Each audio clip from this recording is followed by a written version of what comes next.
Alright, so now we're going to look at the next query, which is retrieve the total cost of orders for each customer by multiplying the quantity and price fields.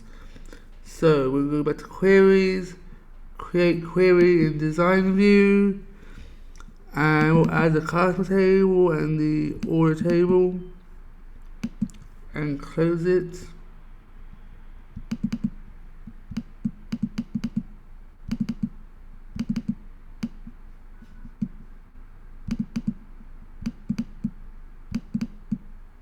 There we go.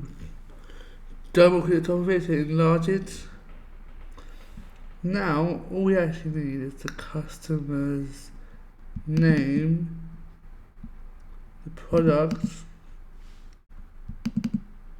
quantity. Now in quantity in field, we're going to put the multiply sign and enter price and then hit enter.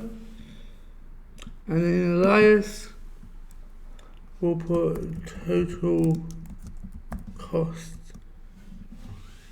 Now, when we run that, there we go. We've now got the total cost of the products. Done.